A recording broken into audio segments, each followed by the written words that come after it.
पुण्यामध्ये नामदेव जाधवांना काळं फासण्यात आलेलं आहे। शरद पवार गटाच्या कार्यकर्त्यांनी काळं फासले। पवारांबाबत अपशब्द वापरल्यामुळे कार्यकर्ते आक्रमक झाले।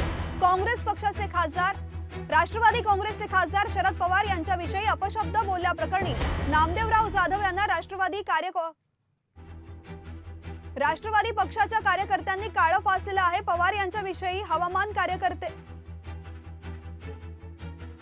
राष्ट्रवादीचे कार्यकर्ते आक्रमक झालेले आहेत। महत्त्वाची बातमी आपण पाहतोय। पुण्यामध्ये नामदेव जाधवांना काळं फासलेलं आहे। राष्ट्रवादीच्या कार्यकर्त्यांनी काळं फासलेलं आहे। राष्ट्रवादीचे अध्यक्ष शरद पवार यांच्याबद्दल अपशब्द बोलल्याबद्दल राष्ट्रवादीचे कार्यकर्ते आक्रमक झालेले आणि त्यांना काळं फासण्यात आलेलं आहे। पुण्यात नामदेव जाधवांना राष्ट्रवादीच्या कार्यकर्त्यांनी काळं फासलेलं आहे।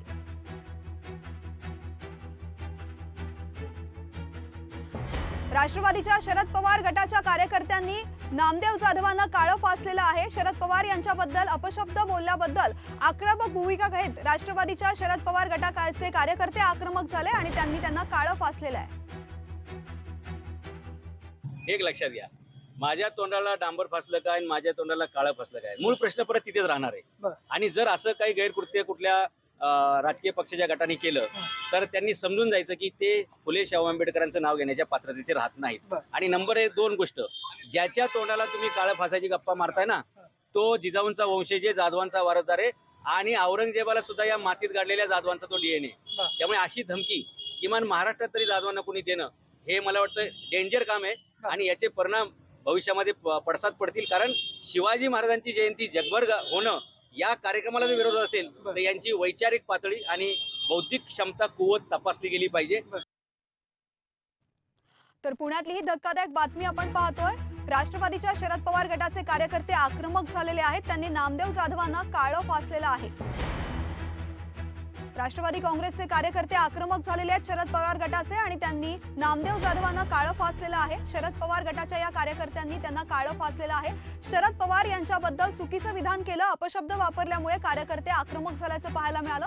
कार्यकर्ते त्या ठिकाणी नामदेव जाधव यांना काळं फासण्यासाठी पोहोचलेले असताना पोलिसांनी त्यांचं संरक्षण केलेलं आहे। मात्र कार्यकर्ते मोठ्या प्रमाणात आक्रमक झाल्याचं सुद्धा पाहायला मिळालेलं आहे। शरद पवार यांच्याबद्दल अपशब्द वापरल्यामुळे राष्ट्रवादीच्या शरद पवार गटाचे कार्यकर्ते आक्रमक झालेले होते। त्यांनी अशा पद्धतीनं नामदेव जाधव यांना गाठून त्यांना काळं फासण्याचा प्रयत्न केलेला आहे। पुण्यामधली ही बातमी आपण पाहतोय।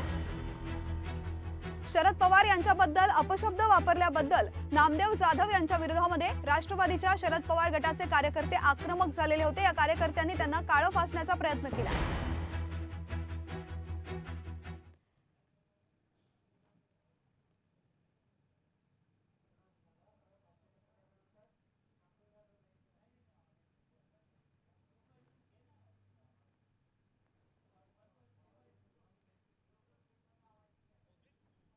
प्रोटेक्शनला पोलीस असताना एक कर्मचारी माझ्यासोबत होता, कांबळे नावाचा।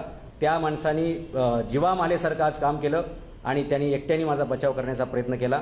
त्यामुळे त्या कर्मचाऱ्याच्या सुद्धा जीवाला धोका होता, माझ्याही जीवाला धोका होता आणि एक प्रकारे हा लोकशाहीवरचा हल्ला आहे। संबंधित लोकांवरती ताबडतोब गुन्हे दाखल करण्याची मी मागणी करतो आणि हा हल्ला लोकशाहीवरचा हल्ला आहे, हा पोलिसांवरचा हल्ला आहे आणि हा कायदा आणि सुव्यवस्थेला चॅलेंज करणारा सुद्धा हा हल्ला आहे। आणि म्हणून या संदर्भात जेवढे कोणी लोक दोषी असतील, लक्षात घ्या, मी माझ्या व्यक्तिगत गोष्टीसाठी भांडत नव्हतो। मराठा आरक्षणासंदर्भातला हा विषय होता आणि 5 कोटी मराठ्यांवरचा हा हल्ला आहे असं सगळ्यांनी समजायला हरकत नाही।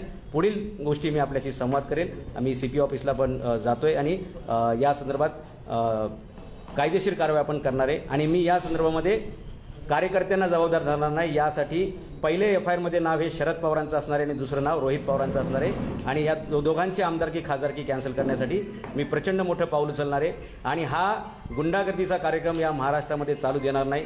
जिजाऊंच्या वंशजावरती आणि शिवरायांच्या चरित्रकारावरती हा हल्ला म्हणजे या महाराष्ट्रातील तमाम लोकांवरचा हा हल्ला आहे आणि 5 कोटी मराठ्यांनो, तुम्ही याचा आता विचार करायला पाहिजे की जे मारेकरी होते आरक्षण। लोकशाही मराठी ऐका, पहा, जागरूक रहा।